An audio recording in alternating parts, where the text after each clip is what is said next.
alt media. You know why? Because he's smart and he writes fantastic articles, and he knows better than anybody that the systemic corruption in the United States government and the Federal Reserve and the monetary system has reached epic proportions. And Dave's here to break it all down with us now. Dave, how are you, sir? I'm well, thanks. Thanks for having me on again, Sean. I love doing this show with you, but I think you might have exaggerated my skill set there a little bit. I don't think I did. I don't think I did at all. And we're going to talk about your recent article, Gold and Silver Are Being Bought on Every Manipulated Hit. Guys, go to Investment Research Dynamics for the latest from Dave. He posts at least once a day, and they're always very entertaining, very pertinent articles. But Dave, first I want to start today talking about what is symptomatic of the systemic corruption of the United States government at levels which can no longer be denied. I've talked about this with John Titus as it relates to the Department of Justice essentially colluding with Goldman Sachs. And now, Dave, I have to play this clip for you in the audience from the State Department's spokesperson about Hillary Clinton's emails. Listen to this, Dave, and tell me if this doesn't speak to the systemic corruption of the government. I mean, if so I understand it, is it the case that you have not found a single email related to Mr. Pagliano's service while Secretary Clinton was here? So that's accurate, that we have located a PST from when his recent work with the department as a contractor, but not those were from after when Secretary Clinton left the department. Is it conceivable that he might have deleted every single email he sent during the period of Secretary Clinton's service? I'm not going to speculate on that. I cannot say how or whether he stored records. And is it conceivable that nothing he committed to email during the time he was here rose to the standard of a federal record? I can't say on that. What I will say is the department's conducting a thorough search. At this stage, I just don't have any additional details to provide. Dave, could you hear that okay? Yes. So Brian Pagliano, Hillary Clinton's IT guy, for 4 years, they can't find a single email from him relating to anything he ever did for Hillary. How convenient, huh?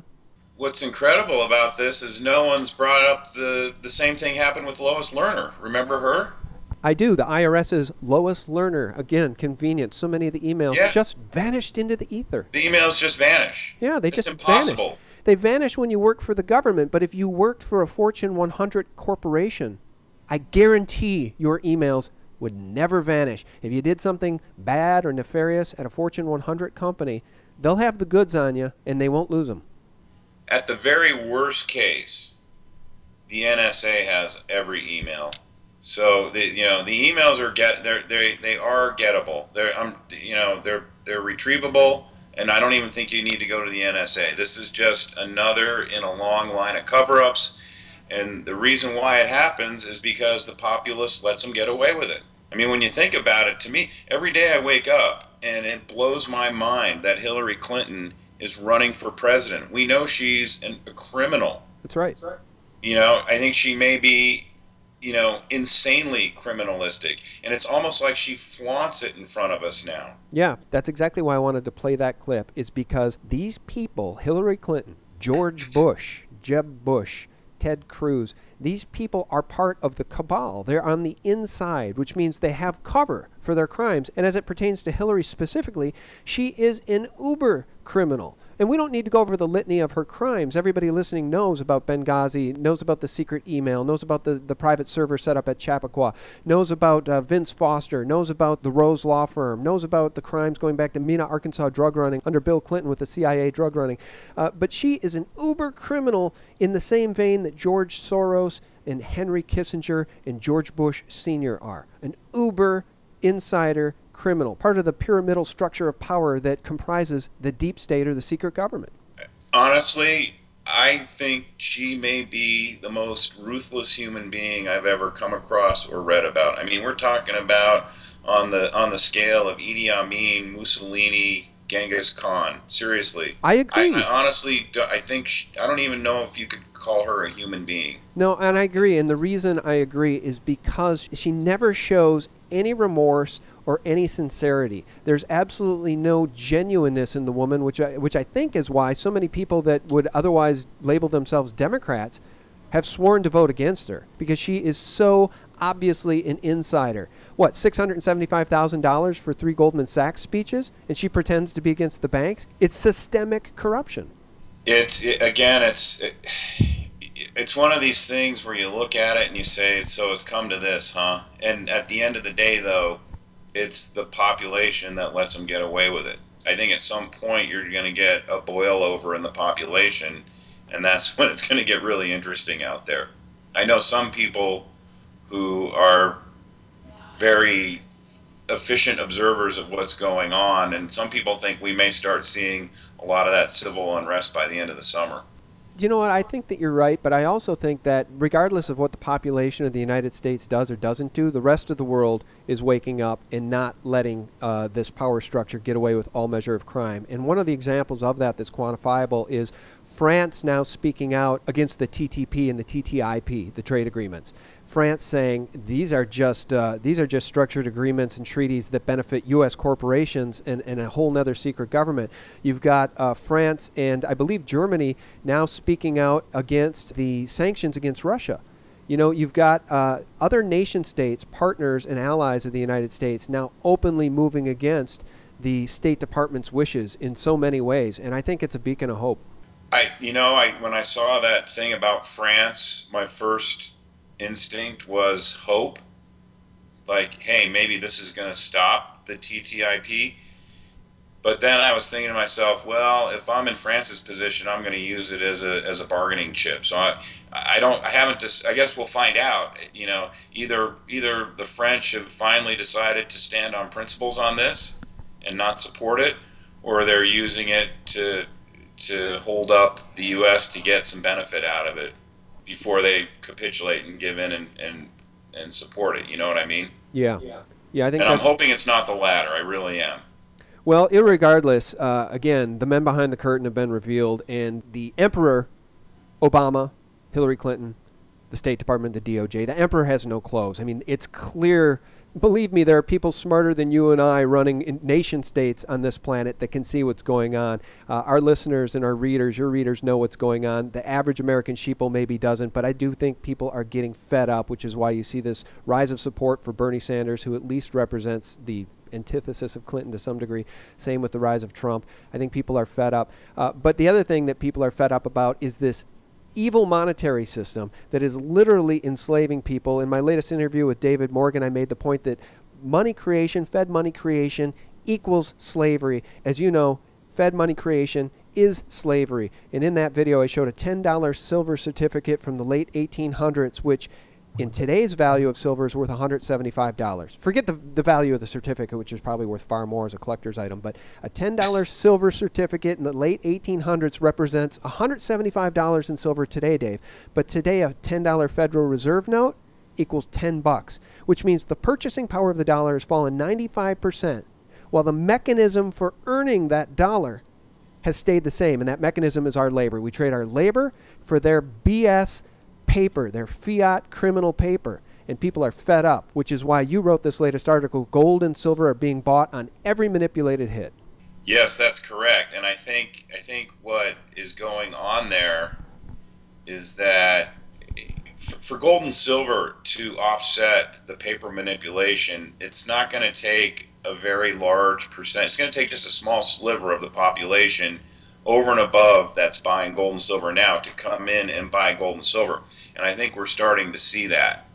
And I think it's because more and more people, they're finally figuring out just how corrupt the system is, just how fraudulent the US dollar is, just what a giant Ponzi scheme the entire US system is. And if you want to sit there and think about, well, how do I protect myself from that? I mean, away from arming your house, you know, like a fort, you know, to protect your financial well-being, you need to get your money out of the system and into gold and silver. And I think a lot more people are starting to figure that out. And again, when I say a lot more, let's say for the first 10 or 12 years of the bull market in gold and silver, I would estimate less than 1% of the population was actually buying gold and silver, physical gold and silver. And if you increase that amount to say 2 to 3%, you're going to create a move in gold and silver that will blow everyone away, including guys like us who have been long-time gold investors. Well, yeah, absolutely. And I want to quantify what you're saying by telling you, and I know you know this, is that the percentage has already doubled, tripled, and quintupled in some cases, and even more. And let me give you one concrete example of that. I'm going to show you guys a Canadian maple leaf sales chart from SRS Rocco. Dave, I've been acquiring Canadian silver maples for a very long time, and I have many in my collection from the late 90s and early 2000s when the total production run for a year's supply of Canadian silver maples was less than 1 million. In some cases, 500,000, 300,000 total maples were made. Look at this chart, Dave. In 2014, 29 million Canadian maples were sold. In last year, in 2015, 34.3 million Canadian silver maples were sold. That's on the backdrop of previous years running down around 5 to 10 million. So right there, you're talking about a tripling in the interest of people buying physical silver maples. It's a big deal. It can't be overstated. Oh, I agree with that. And the U.S. Mint is, they only produce 1 million silver eagles a week, and you have to wonder how much greater would their sales be if they were producing more than 1 million, if they were producing enough to meet, the amount that everyone would be buying every week. And I can guarantee you that on every price hit in silver and gold, all the bullion dealers out there, their phones are ringing off the hook with people calling in to buy silver. Yeah, I think you're right. And in real terms, as you noted in your article here, most international fiat currencies could come to be near valueless when measured against gold and silver. That's not hyperbole, Dave. You and I have been talking a long time about the 1988 cover of The Economist magazine, in which we see a phoenix rising from a burning pile of fiat. That's the Rothschild magazine. And what'd the cover say? Get ready for a global currency. What's around the phoenix's neck? A gold medallion with the year 2018 stamped into it. We're at 2016 and a half, Dave. I think the day of valueless currencies is on its way. It certainly is on its way for the people of Venezuela. My God, look what's going on there. I agree with that. And here's the thing, though. I think the way this is unfolding is not going the way that the Rothschild clan had envisioned it. Because we're seeing, really what we're seeing, in my opinion, is China and Russia, and I guess you could probably just call it the entire BRIC consortium, is sort of usurping the Western one world, one government movement, in my opinion. Mm-hmm. I think so. One thing that doesn't get a lot of airplay, if any at all, is the fact that, everyone knows China's buying gold hand over fist. And there's no telling how much gold they really own. But what's interesting is that for the last few years, they've had programs in place that encourage their population to buy gold and silver. That's right. And that doesn't happen over here. If anything, all we get every day when you turn on the financial media or open up Barron's or open up your local newspaper are anti-gold articles, anti-gold propaganda, discouraging the population from buying precious metals. Yeah, that's absolutely right. I just touched on that exact fact with David Morgan in our recent discussion, and I think it warrants mentioning. You brought up China. Look what's going on in China with the Shanghai Futures Exchange silver holdings. My God, David, they're challenging J.P. Morgan's position, right? 67,200,000 ounces of physical silver supposedly held by J.P. Morgan's COMEX position, and the SGE now has 60 million. Over the past several weeks, according to SRS Rocco, the Shanghai Futures Exchange added another 179 metric tons, or 5.8 million ounces of physical silver. Now, if we update the JP Morgan and SGE silver stock chart, this is what we see. I'll put the chart up here for you guys to take a look. And we can see that JP Morgan's total silver inventories have declined from 69.4 million ounces to 67.2 million, while the SGE silver stocks have increased from 54.7 million to 60.6 million ounces. If the SGE exchange continues to add silver at this rate, says Steve St. Angelo, it will surpass JP Morgan in just a few weeks. It's a big deal, and we need to hit on it because, again, we talk about it a lot, Dave. Physical precious metals are moving from the west to the east, and it's quantifiable, and the Fed can no longer deny it. That's an interesting point to make there, but the scope of what that only covers is J.P. Morgan's reported inventories on the COMEX, which I don't necessarily trust. Right. I mean, if JP Morgan's honestly reporting what they're holding, and I think it's a lot less than what they're reporting, it would be the only area of their business that they report honestly, because they don't report anything else honestly. And I can take you through their financials and through the footnotes of their financials and show you where their 10K is basically a fraud. But I would like to know what's really behind the curtain at SLV, because again, I would say there's significantly less actual unencumbered physical silver sitting in the SLV vault than they report every day. And guess who the custodian is of the SLV metal? Yeah, JP Morgan. Morgan. Right. So the other thing that we should flush out here is what's going on in China. And China actually holds its silver on the Shanghai Futures Exchange, is what I think they call it. But the Shanghai Gold Exchange is just for gold. So, but that's just an unimportant technicality. The point is they're stockpiling a boatload of silver. And if you're an investor, look at it from their point of view. Silver is probably, I said at the beginning of the year that silver was going to be the best performing asset class, at least through the end of the decade. Yeah, and you've been right so far. You've been right this year. Well, we're only 5 months in, and yeah, so far it's been outperforming. And I haven't checked that against every single commodity, but for the major ones that everyone follows regularly, silver's been the best performing asset class, including oil, which has had a manipulated hit. Silver is absolutely the cheapest investment on the face of the earth right now in relationship to gold, especially in relationship to any stocks or bonds out there. So if you're sitting on a pile of fiat dollars and you're looking at where to invest it, the most logical place to invest it is silver, and that's what China's doing. Well, it's a powerful chart, and it's a powerful quantifiable fact. And your point's a good one about JP Morgan. If they don't report honestly about the rest of their business, why would we believe what they say about their silver position? But what we do know, and I think it's probably quantifiable, I've not actually done the audit, but I bet what's going on at the SGE, or the Shanghai Futures Exchange, is quantifiable. They're not playing paper games. They are actually acquiring physical silver, which is anathema. It's the absolute antithesis. It's the opposite of what we see at the LBMA, which is a criminal paper fraud, and what we see at the COMEX, a criminal paper fraud. The criminal paper fraud and the systemic corruption of the U.S. government, as I started talking about at the beginning of the interview with the State Department covering up for Hillary, David, it's all being laid bare for the world to see. The paper fraud, the systemic corruption, it's all in the open. Yes, that's correct. And I always look at the COMEX as being the poster child for the Ponzi scheme and fraud that is really our complete system now. And it goes from every branch of government, even the judicial branch at this point. There's probably the least corrupted branch of government, but it's still largely corrupted. I mean, all you got to do is look at the Supreme Court to know that. Mm-hmm. And look at the Southern District of Manhattan to know that.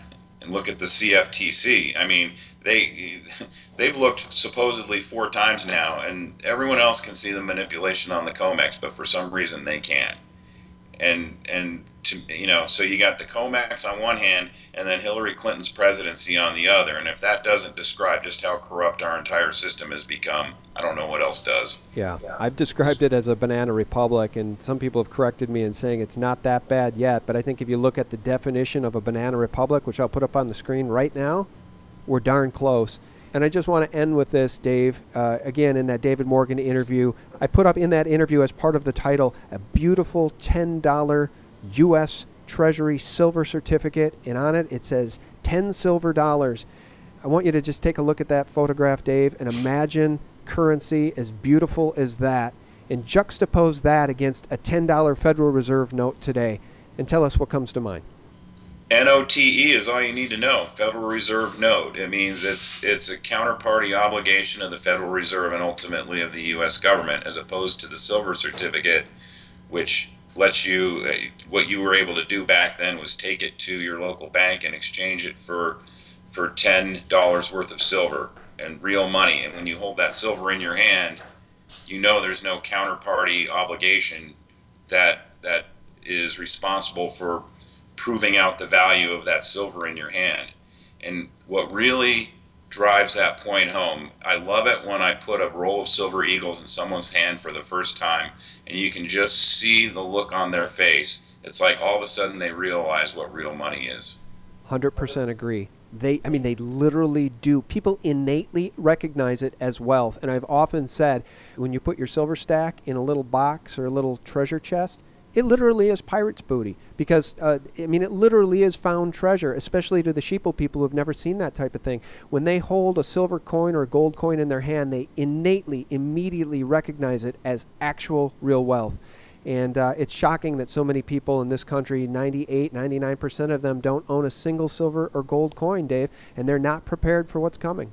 You know what? And that's fine. All I want is that percentage to go from 1 or 2% to 3 or 4%, because that's going to drive the price of gold and silver to the moon. Yeah, I think you're right, but I think the Chinese are already making that move, and I think most of the American folks, at least the ones that don't listen to broadcasts like this, they're going to be the ones left behind. It's going to be the Chinese and people in Asia that are going to be protecting themselves with physical precious metals long before the average American sheeple people wake up. And it's a sad state of affairs. But again, guys, take a look at that $10 silver certificate from the 1800s and contrast that against this crappy $10 note. That silver certificate is worth $175 today in silver. That $10 Federal Reserve note, it's worth $10 if you're lucky. What is that, a 95, 96% decrease in purchasing power? Well, the mechanism for earning that dollar has not changed. Your physical labor must be exchanged for their paper, fiat, debt-based notes. And that is total tyranny. Those are the chains we need to throw off. This corrupt system of Federal Reserve money creation. It's the root of all evil. And our friend Dave Kranzler is one of those guys out there trying to expose it every single day. Guys, you can find Dave's work at Investment Research Dynamics. And Dave, tell us about your newsletter, will you? Well, I've got two of them. One is the Short Sellers Journal, which has been around since early January, and that's a weekly newsletter subscription, monthly subscription basis. So if you don't like it, you can cancel after a month. And I come up with a couple short sell ideas every week, and I also provide some what I think is my sort of unique or original insight on what's going on in the stock market. One of the ideas that I had presented maybe about 8 weeks ago was Lending Tree, and I recommended shorting it. And again, I don't remember the exact price. I think it was around $92 a share, and it ran up to the high 90s really briefly, and today it's at 67. And I had put recommendations in there that are up about 400 or 500% at this point. So that's an example of. Now I've had some other ideas in there that have gone against me, but that's a function of what they've been doing with the stock market. But Lending Tree, the fact that it's down 33% while the S&P is actually higher than it was when I recommended Lending Tree, is an example of the value added that I think I provide with the Short Sellers Journal. And then the sister publication is the Mining Stock Journal, and that's bi-monthly. And I wanted to do it bi-monthly because every 2 weeks I present what I hope is a largely undiscovered or not as well known junior mining stock idea. And my next issue is actually coming out this evening, and I've got an idea in there that maybe a lot of people have heard about but haven't really looked at it. And this is a truly undervalued stock, and they actually have a gold royalty stream that's current pay. I mean, it's generating right now with gold at this level about $7 million a year in cash flow. And they've got some potential blockbuster deals right around the corner that could, make this stock double or triple in value very quickly. So, and that's the Mining Stock Journal. And again, with that one, I kind of provide what I think is sort of my unique insight on what's going on in the precious metals market. And I kind of draw on having been around and studied and invested and traded the sector for about 15 years. So, and if someone subscribes to both of them, they're $20 a month each, or $30 if you subscribe to both of them combined. Well, very good. And guys, as you know, Dave Kranzler's pumping out excellent articles on a daily basis over at his site, Investment Research Dynamics. So obviously visit that site to learn more and to catch up on the latest